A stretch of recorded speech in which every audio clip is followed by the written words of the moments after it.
ஹalleluya ஹalleluya. கர்த்தருடைய பரிசுத்த நாமம் மகிமைப்படுவதாக. இந்த நாட்களிலும் கர்த்தருடைய வசனத்தை தியானிக்கும்படியாய் கர்த்தர் நமக்கு கொடுத்த நல்ல கிருபைகளுக்காக ஆண்டவருக்கு நன்றி செலுத்துவோம். இந்த ஜனவரி மாதத்திலும் இந்த புதிய வருஷத்தை தேவரே நமக்கு தந்து நம்மளை நடத்தி கொண்டிருக்கிற கர்த்தரை நாம் துதிப்போம். இந்த நாட்களிலும் ஒரு வேத பகுதி நாம் தானியேலின் அதிகாரம். இந்த வருஷத்து கடந்த டிசம்பர் லாஸ்டில் தேவ சமூகத்தில் ஜெபித்து கொண்டிருக்கும்போது, ஆண்டவரே இந்த புதிய வருஷத்துக்கு இந்த 25வது ஆண்டுக்கு தேவனாகிய கர்த்தர் எனக்கு ஏதாகிலும் ஆண்டவர் என்னோடு பேசும் என்று சொல்லி தேவ சமூகத்தில் காத்திருக்கும்போது, இந்த தானியேலை குறித்து அதிகமாய் ஆண்டவர் என்னுடைய ஆவியிலே கர்த்தர் கொண்டு வந்தார். தானியேலின் 9ஆம் அதிகாரத்தை குறித்து அதிகமாய் கொண்டு வந்தார். இந்த நாட்களிலே இந்த ஜெபத்தை நீங்கள் எப்படியாகிலும் ஏறெடுங்கள், அடிமைப்பட்டிருக்கிற ஜனங்கள் விடுதலை ஆகணும் என்கிறதை குறித்து ஆண்டவர் அதிகமாய் இடைப்பட்டார். நாம் இந்த நாட்களில் அந்த வசனத்தை என்னோடு கூட நீங்களும் இணைந்து நாம் ஒருமித்து இந்த அதிகாரத்தை தியானித்து நாம் சில காரியங்களுக்காக நாம் ஜெபிக்க வேண்டும். அதற்காகவே தேவனாகிய கர்த்தர் நம்மிடத்தில் எதிர்பார்க்கிறார். இந்த தானியேலின் அதிகாரம் 9ஆம் அதிகாரம் 1வது வசனத்தில், இந்த 9ஆம் அதிகாரம் 1வது வசனம் 2வது வசனத்தையும் நாம் இந்த நாட்களிலே நாம் பார்க்க போகிறோம். வாசிக்கிறேன். கல்தேயருடைய ராஜ்யபாரத்தின் மேல் ராஜாவாக்கப்பட்ட மேதிய குலத்தானாகிய அகாஸ்வேருவின் புத்திரனான தரியும் ராஜ்யபாரம் பண்ணுகிற 1ஆம் வருஷத்திலே தானியேலாகிய நான் எருசலேமின் பாழ்கடிப்புகள் நிறைவேறி தீர 70 வருஷம் செல்லும் என்று கர்த்தர் எரேமியா தீர்க்கதரிசியோடு சொல்லிய வருஷங்களின் தொகையை புஸ்தகங்களால் அறிந்து கொண்டேன். நாம் கண்களை மூடி நாம் ஜெபிப்போம். அன்பின் பிதாவே, அருமையான இந்த பகற்காலத்தில் என் தேவனாகிய கர்த்தர் எங்களோடு கூட இடைப்பட்டு கொண்டிருக்கிற அன்புக்காய் ஸ்தோத்திரம்.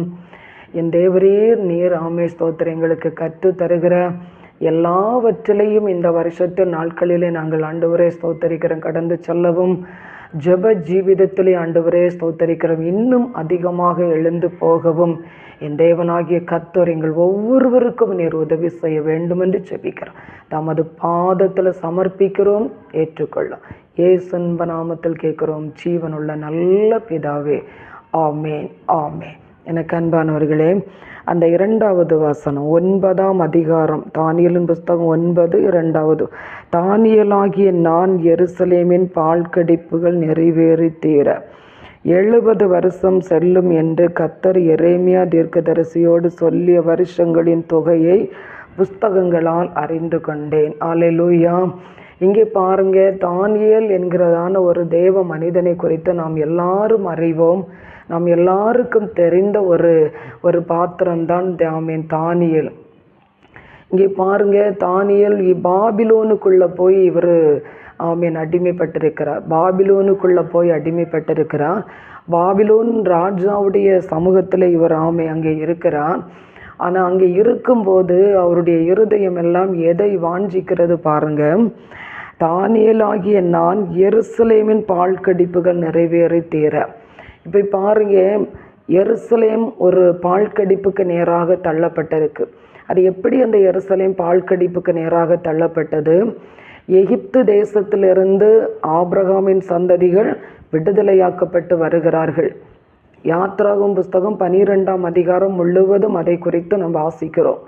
எகிப்து தேசத்தின் மோசே ஆரோன் கரங்களால் விடுதலையாக்கப்பட்டு வனாந்தரம் வழியாய் கானானுக்கு வாக்குத்தத்தம் பண்ணப்பட்ட தேசத்துக்கு போய் கொண்டிருக்கிற வழி, அந்த கானான் தேசத்துக்குள்ளே பிரயாணமாக்கப்பட்டு கொண்டிருக்கிற அந்த நாட்களிலே எருசலேம் தேவாலயம் சாலமோன் மூலமாய் கட்டப்படுகிற அந்த நாட்களிலே இங்கே பாருங்க, எகிப்துக்குள்ளிருந்து அடிமைகளாக்கப்பட்டு இருந்த எகிப்து தேசத்துக்குள்ளேருந்து புறப்பட்ட ஜனம் ஆபிரகாமின் சந்ததிகள் 70 பேராய் உள்ள போனார்கள்.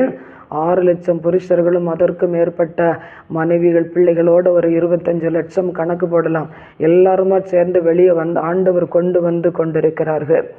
ஆனால் அங்கே எகிப்து தேசத்திலிருந்து வெளியே வரும்போது ஒரு ஆட்டுக்கடா, ஒரு வீட்டுக்கு ஒரு ஆட்டுக்கடா, ஆட்டுக்குட்டி அடித்து பஸ்கா புசித்து அங்கிருந்து வெளியே வருகிறார்கள். செங்கடல் வரும்போது அங்கே அவர்கள் 1 கொரிந்தியர் 10ஆம் அதிகாரத்தில் எழுதப்பட்ட வசனத்தின்படி அவர்கள் ஞானஸ்தானம் எண்ணப்பட்ட ஒரு ஸ்தானத்துக்குள்ள அந்த செங்கடலின் வழியாக வந்து கொண்டிருக்கிறார்கள். அங்கே ஞானஸ்தானம் அந்த ஆட்டுக்குட்டி பஸ்கா இன்றைக்கு நாம் எடுக்கிற ராப்போஜனத்துக்கு அடையாளமாக அவர்கள் அந்த தேவனுடைய நேமத்தின்படி விடுதலையாக்கப்பட்டு வனாந்தரத்திற்குள்ளே வழிநடத்தப்பட்டு கொண்டு வருகிறார்கள். ஆனால் வனாந்தரத்தில் வழிநடத்தப்பட்டு கொண்டு வருகிறவர்களுடைய பாவம் கர்த்தருடைய வார்த்தைகளையும் கர்த்தர் தீர்க்கதரிசிகளோடு இடைப்பட்ட வார்த்தைகளையும் அவர்கள் விட்டு அவர்கள் பாவத்திற்கு நேராக திரும்பின போது, அவர்கள் பாவத்திற்கு நேராய் கர்த்தருடைய பிரசன்னத்தை விட்டு அவருடைய பரிசுத்தத்தை விட்டு பாவத்துக்கு நேராக திருப்பின போது கர்த்தர் எரேமியா தீர்க்கதரிசியை கொண்டு அவர் அருமையாய் பேசுகிறார் பாருங்க. எரேமியா 25ஆம் அதிகாரத்தில் அதனுடைய 10வது வசனம் 11, 12 இந்த 3 வசனத்திலையும் அவர் அருமையாய் சொல்லுகிறார் பாருங்க. பாவத்தின் விளைவு இன்றைக்கு ரட்சிக்கப்பட்டு ஞானஸ்தானம் எடுத்து வந்திருக்கிற பிள்ளைகளுடைய பாவத்தின் விளைவு இங்கே சொல்லி இருக்கிறது. எரேமியா 25, 9, 10, 11 வசனங்களிலே, இதோ நான் வடக்கே இருக்கிற சகல வம்சங்களையும் என் ஊழியக்காரனாகிய நேபுகாத்நேச்சார் என்கிற பாபிலோன் ராஜாவை அழைத்தனுப்பி அவர்களை இந்த தேசத்துக்கு விரோதமாக இதன் குடிகளுக்கு விரோதமாகவும் சுற்றிலும் இருக்கிற இந்த எல்லா ஜாதிகளுக்கு விரோதமாகவும் வரப்பண்ணி அவைகளை சங்காரத்துக்கு ஒப்பு கொடுத்து அவைகளை பாழாக்கவும் இகழ்ச்சிக்குறியாக ஈசல் போடுதலாகவும் நித்திய வனாந்தரங்களாகவும் செய்வேன் என்று சேனைகளின் கர்த்தர் சொல்லுகிறார்.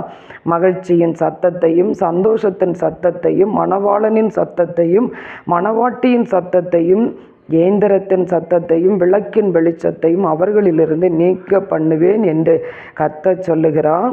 11வது வசனம் பாருங்க. இந்த தேசமெல்லாம் வனாந்தரமும் பாழுமாகும். இந்த ஜாதிகளோ 70 வருஷமாக பாபிலோன் ராஜாவை சேவிப்பார்கள். இந்த ஜாதிகள் எந்த ஜாதி? எகிப்திலிருந்து புறப்படப்பட்ட பரிசுத்த ஜாதி. இந்த ஜாதி பரிசுத்த ஜாதி. இன்னைக்கு இருக்கிற காஸ்டல்ல இது பரிசுத்த ஜாதி. இந்த ஜாதி பரிசுத்த ஜாதி 70 வருஷம் பாபிலோனின் ராஜாவை சேவிப்பார்கள். 70 வருஷம் பாபிலோனின் ராஜாவை சேவிப்பதற்காக அவர் சொல்லுகிறார், என் ஊழியக்காரனாகிய நேபுகாத்நேச்சாரை நான் இந்த ஜனத்துக்கு விரோதமாய் எழுப்பி இவர்கள் என்ன செய்வார்கள்? அடிமைப்படுவார்கள் 70 வருஷம். அதுதான் இங்கே தானியேலின் 9ஆம் அதிகாரத்தில் வாசிக்கும் போது அவர் சொல்றாரு, தானியேலாகிய நான் எருசலேமின் பால் கடிப்பு நிறைவேறி தீர 70 வருஷம் எகிப்தில் 430 வருஷம் அடிமைப்பட்டிருக்காங்க. அங்கேருந்து கர்த்தர் என்ன செய்வார்? கூட்டிகிட்டு வராங்க.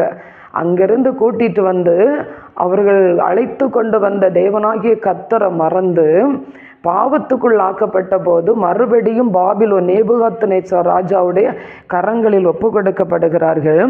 தானியேலாகிய நான் எருசலேமின் பால் கடிப்புகள் நிறைவேறி தீர 70 வருஷம் செல்லும் என்று கர்த்தர் எரேமியா தீர்க்கதரிசியோடு சொல்லிய வருஷங்களின் தொகையை புஸ்தகங்களால் அறிந்து கொண்டேன். அவர் இந்த செய்தியை எருசலேம் பால்கடிப்பு, இஸ்ரவேல் ஜனங்களுடைய அடிமைத்தனம், இவரும் அந்த அடிமைத்தனத்துக்குள்ள அழைக்கப்பட்டு வந்த ஒரு தேவ மனிதன்தான். தேவனுடைய ஆவியை பெற்ற ஒரு தேவ மனிதன்தான். ஆனால் இந்த மனிதனுக்குள்ள பாருங்க, பாபிலோனுக்குள்ள ஒரு நல்ல போஸ்டிங்கில் உட்கார்ந்துருக்காரு. ராஜாவுடைய அடுத்த ஸ்தானத்தில் அவர் உட்கார்ந்துருக்காரு. ஆனால் அங்கே கிடைக்கிற நிறைவான சாப்பாடும் நிறைவான பணியையும் அவர் யோசிக்கல. என் ஜனம் ஒரு சிறை இருப்புக்குள்ள இருக்கிறது, என் ஜனம் விடுதலையாக்கப்பட வேண்டுமே, என் ஜனம் எப்படியாகிலும் அந்த இழந்து போன தேவ மகிமையை பெற்றுக்கொள்ள வேண்டுமே, இழந்து போன அந்த ரட்சிப்பை பெற்றுக்கொள்ள வேண்டுமே என்கிறதான அவருடைய அந்த தாகத்தை பாருங்க. நாம் இன்னைக்கு பைபிள் வாசிக்கிறது போல அன்றைக்கு கர்த்தர் ஒவ்வொரு தீர்க்கதரிசிகளையும் கொண்டு சொல்லிய வார்த்தைகளை இவங்க கையில் வைத்திருக்காங்க. ஆனால் தானியேல் அந்த பாபிலோனுக்குள்ளே இருக்கும்போது அவர் சொல்லார் பாருங்க, வருஷங்களின் தொகையை புஸ்தகங்களால் அறிந்து கொண்டே. அப்போ அந்த தீர்க்க தரிசனம், எரேமியா தீர்க்க தரிசனம், கர்த்தர் உரைத்த வார்த்தைகளை எரேமியா என்ன செய்தார்? எழுதி வைத்திருக்கிறார். அந்த வார்த்தைகளை அவங்க வாசி, கர்த்தர் இப்படி சொல்லி இருக்கிறாரு, இன்றைக்கு இப்படி சொல்லி இருக்கிறாரு. பாரு, 2 ராஜாக்கள் 22ஆம் அதிகாரத்தில் வாசிக்கும் போது அங்கே பாருங்க, ஒரு ஆலயம் பழுது பார்க்கப்படும் போது ஒரு புஸ்தக சுருளை கண்டெடுக்கிறார்கள். அதை கொண்டு உல்தாள் என்கிற ஒரு தீர்க்கதரிசி இடத்துல போகிறார்கள். இது என்ன எழுதியிருக்கு, கர்த்தர் என்ன சொல்லி இருக்கிறார் என்று. அப்போ ஒவ்வொரு தீர்க்கதரிசிகள் மூலமாக எழுதப்பட்டது புஸ்தகத்தாலே எழுதி வைக்கப்பட்டிருக்கிறது. இன்றைக்கி அதை தான் கர்த்தர் என்ன செய்கிறார்? தானியேலுடைய ஆவியை எழுப்புவார். பாருங்க, அடிமைப்பட்டு கிடக்கிற ஜனம் இன்றைக்கு மீட்கப்படணும். தானியேலுடைய ஆவியை எழுப்பார். இப்படி இருந்துட்டா நீங்கள் இப்படி இருந்துருவிய, எழும்புங்க என்று சொல்லி அதை அவர் புஸ்தகங்களால் அறிந்து கொண்டார். புஸ்தகங்களால். இன்றைக்கி பாருங்க, நம்ம ஆண்டுடைய சமூகத்தில் இந்த 25ஆம் ஆண்டு நம்ம ஆரம்பத்தில் அடியெடுத்து வைத்திருக்கிற நமக்கு தேவனாகிய கர்த்தர் சொல்லுகிற ஒரு அருமையான வார்த்தை இதுதான். ஏதோ ஒவ்வொரு வருஷங்களும் ஒவ்வொரு காலங்களும் நம்மை விட்டு கடந்து போய் கொண்டிருக்கிறது. நாம் வேதத்தை வாசிக்க நேரம் இருந்தால் வாசிப்போம், இல்லாவிட்டால் வாசிக்க மாட்டோம். ஜெபிக்க நேரம் இருந்தால் ஜெபிப்போம், இல்லாவிட்டால் ஜெபிக்க மாட்டோம். ஆனால் நம்முடைய கடமையின்படி அப்படியே நாம் என்ன செய்கிறோம்? போய்கொண்டிருக்கிறோம்.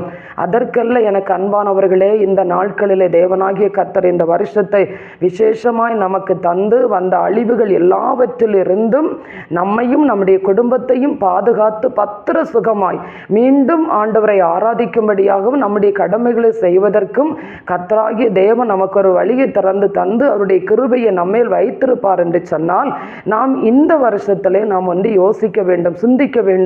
என்ன சிந்திக்க வேண்டும் தெரியுமா? ஒரு நாள் நான் என்ன சொல்ற, ஒரு எகிப்தின் பாரம்பரியத்திற்குள்ளே நாம் இருந்தோம். இப்போ என்ன கேட்டால் நான் சொல்லுவேன், நான் ஒரு எகிப்தின் பாரம்பரியத்துக்குள்ளே தான் இருந்தேன். விக்கிரக ஆராதனைகள், விக்கிரக வழிபாடுகள், உலக முறைமைகள், உலகத்தாருடைய காரியங்கள் எல்லாவற்றோடையும் தான் என்னுடைய வாழ்க்கை இருந்தது. ஆனால் அந்த எகிப்தின் அடிமைத்தனத்தில் இருந்து இயேசு ஒரு நாள் என்னை சந்தித்தார். இயேசு 2001 இயேசு என்னை சந்தித்தார். இயேசு சந்தித்து அவர் ரட்சித்தார்.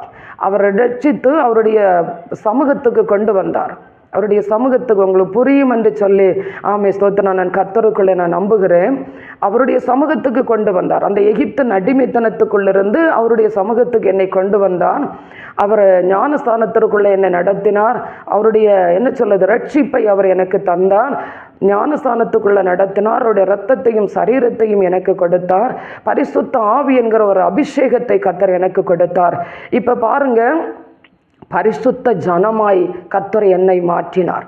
பரிசுத்த ஜாதியாய், புறஜாதியாய் இருந்த என்னை, புற மதத்துக்குள்ளே இருந்த என்னை, உலக வழிபாட்டுக்குள்ளே இருந்த ஒரு எகிப்தின் பாரம்பரியத்திற்குள்ளே இருந்த எனக்கு அவருடைய கிருபையினாலே ஒரு பரிசுத்தமாக்கப்படுதலுக்குரிய ஒரு அழைப்பை கர்த்தர் எனக்கு கொடுத்தார். இப்போ நான் எகிப்தின் அடிமைத்தனத்திலிருந்து தேவனாகிய கர்த்தருடைய பரிசுத்தத்திற்குள்ளே நான் கொண்டு வரப்பட்டிருக்கிறேன். இப்போ எனக்கு பாருங்க, தேவன் அற்றிருந்தேன், தேவன் யார் என்று தெரியாது. விரும்பினதை எல்லாம் தெய்வமாக கும்பிட்டேன், விரும்பினதை எல்லாமே தெய்வமாக வழிபட்டேன். ஆனால் இன்றைக்கு பாருங்க, அந்த விரும்பினதை எல்லாவற்றையும் விட்டு தேவனாகிய கர்த்தருக்குள்ள என்னை கொண்டு வந்திருக்கிறார். இப்ப எனக்கு பாருங்க, ஒரே ஒரு தகப்பன், ஆண்டவராகிய இயேசு கிறிஸ்து. ஒரே ஒரு தகப்பன், ஒரே ஒரு தேவன். நான் ஆராதிப்பது அவருக்கு. என்னுடைய ஆராதனை அவருக்குரியதா இருக்கணும். அவர் என்னோடு பேச, நான் அவரோடு பேச, அவர் சொல்லுவதை நான் கேட்க, நடக்க, கீழ்ப்படிந்து நடக்க, இதுதான் கர்த்தர் என்னிடத்துல விரும்புகிறார். இப்ப அவர் என்ன ஒரு பரிசுத்த ஜாதியாய் கண்டிருக்கிறார். இப்ப எனக்கு கீழே என்ன கொண்டு கர்த்தர் ஆத்துமாக்களை, இன்னும் அநேக ஆத்துமாக்களை பிரயோஜனப்படுத்தணும் கர்த்தருக்கென்று. இந்த பரிசுத்தத்துக்குரிய, நீதிக்குரிய வார்த்தைகளை அவர்களுக்கு சொல்லி நான் அந்த இயேசு கிறிஸ்துவை மற்றவர்களுக்கு சொல்ல வேண்டும் என்கிறது அவர் என் மேல வைத்திருக்கிற நோக்கமும் திட்டமும். இப்ப நான் முதலாவது இந்த இயேசு கிறிஸ்துவை ஏற்றுக்கொண்டிருக்கிறேன். அவர் எனக்கு தந்திருக்கிற நியமத்தை எல்லாம் நான் கை கொண்டிருக்கிறேன். வேதாகமத்தை அவர் எனக்கு தந்திருக்கிறார். இந்த வேத எழுத்துக்களை அனுதினமும் நான் வாசிக்கிறேன். இதோடு கர்த்தர் என்று பேசிக்கிட்டு இருக்கிறார். ஆனால் நான் இனி என்ன செய்யக்கூடாது, அந்த எகிப்தின் பாரம்பரியத்துக்கு போகக்கூடாது. ஹல்லேலூயா. இது தேவன் எனக்குள்ளே நினைத்திருக்கிற ஒரு காரியம். நான் இனி எகிப்தின் பாரம்பரியத்திற்குள்ளே, எகிப்தின் முறைப்பாடுகளுக்குள்ளே, எகிப்தின் அந்த சடங்காச்சாரத்திற்குள்ளே நான் உலக மனிதர்களோடு இணைந்து நான் போகக்கூடாது. எனக்கு பிரச்சனைகள் வரலாம், போராட்டங்கள் வரலாம், எனக்கு நெருக்கங்கள் வரலாம், வியாதிகள் வரலாம், பிரச்சனை எதுவானாலும் நான் பார்க்க வேண்டியது ஏசப்பா, நான் வாசிக்க வேண்டியது வேதம், நான் இருக்க வேண்டியது தேவ சமூகம். அதை விட்டு நான் விலகுவதற்கு கர்த்தர் என்னை அழைக்கல. அப்படின்னா இன்றைக்கு பாருங்க, தேவன் அதை அதை எனக்கு அவர் கற்று தரும்போது ஒரு அவ்வளவு ஒரு அருமையும் இனிமையுமா இருந்தது பாருங்க. இன்னைக்கு ஆண்டுடைய சமூகத்தில் இந்த தானியேல் 9ஆம் அதிகாரத்தை கொண்டு அப்படியே அவர் விளக்கமாய் அவர் ஆவியில் இடைப்பட்டதை என்னால் அதை யோசிக்க முடியல பாருங்க. இன்னைக்கு எகிப்தின் அடிமைத்தனத்திலிருந்து விடுதலையாகி வந்த ஜனங்கள் இப்போ என்ன பண்ணியிருக்கோம்? நேர போய் பாபிலோனின் ராஜாவுக்குள்ள என்ன செய்துட்டோம்? அடிமைப்பட்டுட்டோம். இயேசு கிறிஸ்துவுக்குள்ள வர வேண்டிய நாம் விடுதலை ஆக்கப்பட்டேன் என்று சொல்லி வழி நடந்து வந்துட்டு நேர போய் இப்போ எங்கே வந்துட்டோம்? பாபிலோன் நேபுகாத்நேச்சாருடைய அந்த ராஜாவுடைய கையின் கீழே அடிமைத்தனத்துக்குள்ளே வந்துட்டோம். இப்போ நான் இங்கே அடிமைத்தனத்துக்குள்ளே வந்துருந்துட்டு சொல்லுங்க, நானும் கர்த்தரை தான் கூப்பிடுங்க, நானும் ராஜாவை தான் கூப்பிடுங்க, நானும் அவரை தான் கூப்பிடுங்க, அவர் தான் என் தெய்வம் என்று சொல்லி. ஆனால் ஆண்டவர் சொல்றார், இல்லை இல்லை இல்லை இல்லை, நீங்கள் விடுதலை ஆகப்பட வேண்டிய ஒரு இடம் இருக்குது.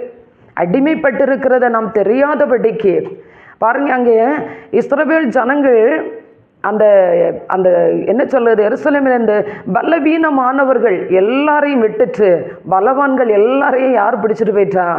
நேபுகாத்நேச்சார் கொண்டு போயிட்டார். ஆனால் அங்கே போனதில் 4 புருஷர்களை தான் இங்கே தெளிவாக எழுதப்பட்டிருக்கு. ஒன்று தானியேல், அவருடைய நண்பர்கள் 3 பேர். அதில் இப்போ தானியேல் தான் இந்த காரியத்தில் அவர் அந்த அடிமைத்தனத்திலிருந்து விடுதலை ஆகணுமே என்கிற அந்த ஆவி அவரை என்ன செய்து உயிர்ப்பித்துட்டே இருக்குது. எப்படி ஆகல, மீதி யாருமே அங்கே பார்க்கல. அங்கே வீடு கட்டி அங்கே தோட்டம் போட்டு அங்கே என்ன செய்யிட்டாவ உட்காந்துட்டான். ஆனால் அந்த விடுதலைக்கான ஒரு மைண்டு வரல.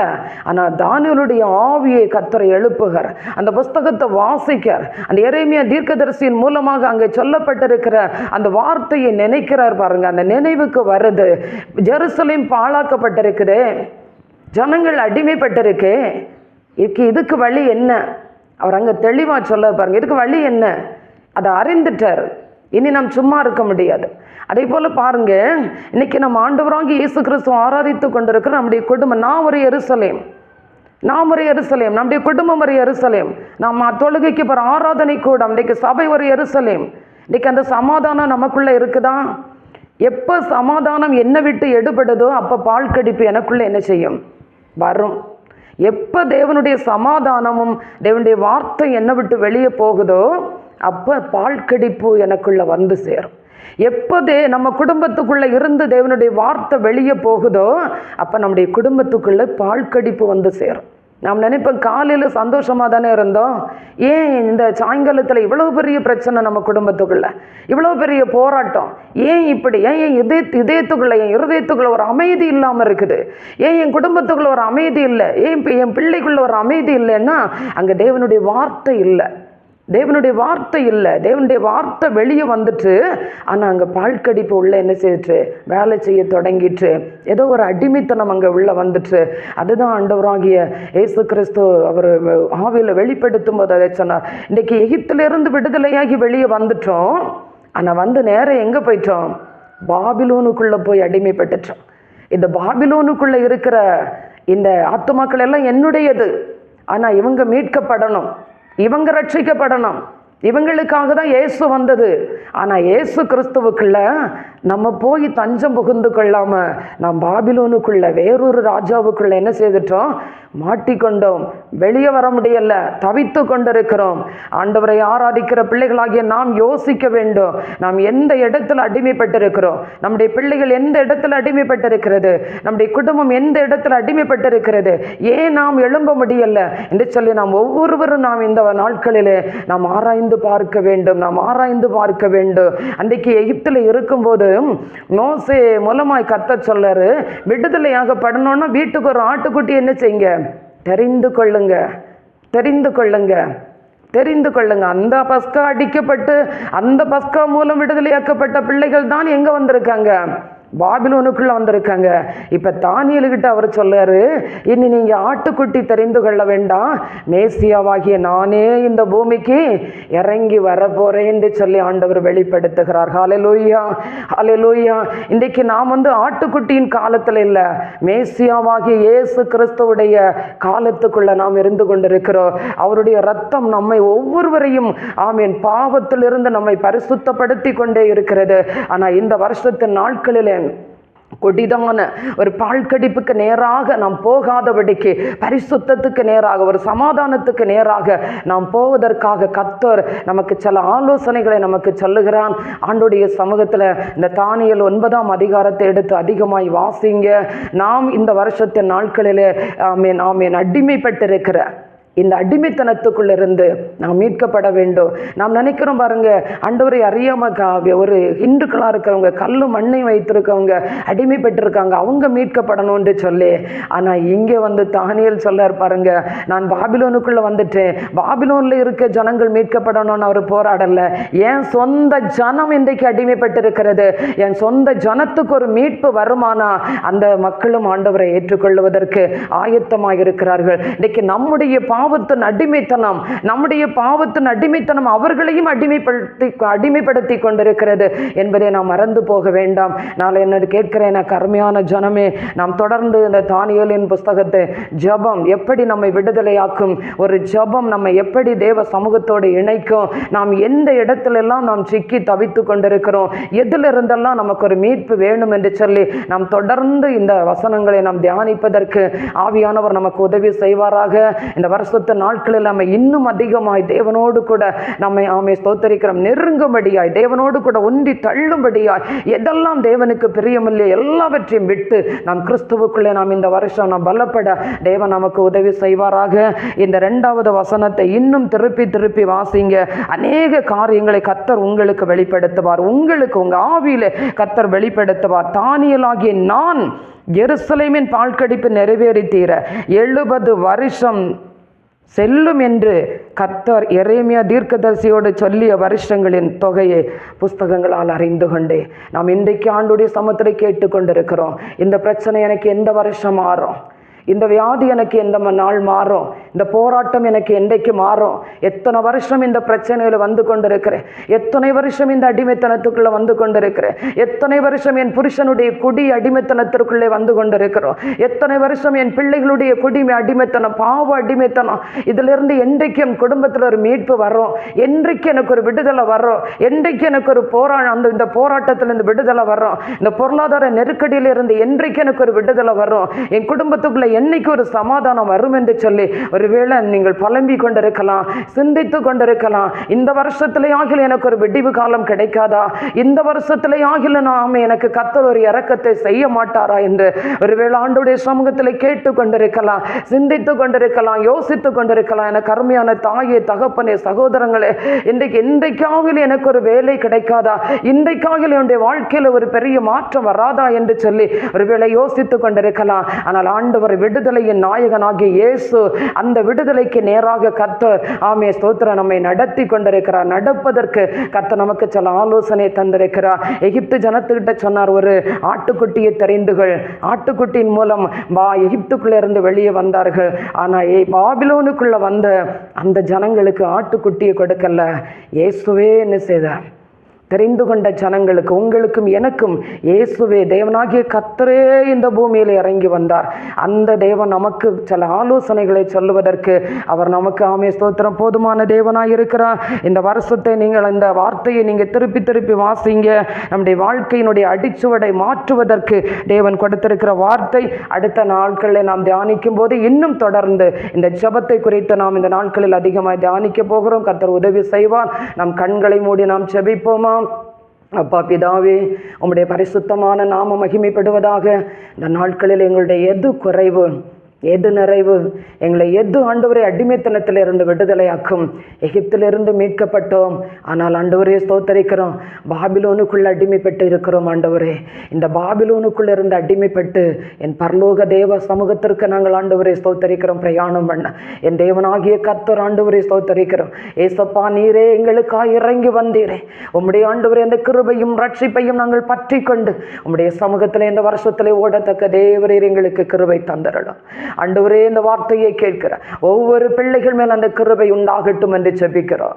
ஆண்டவரே, ஸ்தோத்திரம். எங்கள் வாழ்க்கையில் இருக்கிற பால் கடிப்புகள் தீர, எங்கள் குடும்பத்தில் இருக்கிற பால் கடிப்புகள் தீர, எங்கள் குடும்பத்தில் இருக்கிற ஆண்டவரே வேதனைங்கிற பிரச்சனைங்கிற பால் கடிப்புகள், சமாதானம் இல்லாதபடிக்கு ஆண்டவரே நெருக்கப்படுகிற பால் கடிப்புகள் தீர, ஆண்டவரே ஸ்தோத்திரம். என்றைக்கு யோசித்துக் கொண்டிருக்கிற ஒவ்வொரு பிள்ளைகளுக்கு ஆண்டவரே ஸ்தோத்திரம், இந்த நாளில் இந்த வார்த்தையின் மூலம் ஆண்டவரே ஸ்தோத்திரம் ஒவ்வொருவருக்கும் ஒரு விடுதலை உண்டாகட்டும் என்று ஜெபிக்கிறோம். இந்த வார்த்தை பற்றி கொண்டு தேவ சமூகத்தில் அதிகமாய் ஆண்டவரே ஸ்தோத்திரிக்கிற காத்திருக்க தேவரே கிருபை தந்தரணும். நம்முடைய பரிசுத்தமான நாம மகிமைப்படட்டும். தாழ்த்தி ஒப்பு கொடுக்கிற ஏற்றுக்கள் ஆசீர்வதிய எல்லா சிறையிருப்புகளும் இயேசுவின் நாமத்தில் மாறட்டும். இயேசுவின் நாமத்தில் கேட்கிறோம் ஜீவன் உள்ள நல்ல பிதாவே. ஆமேன், ஆமேன். அல்லேலூயா.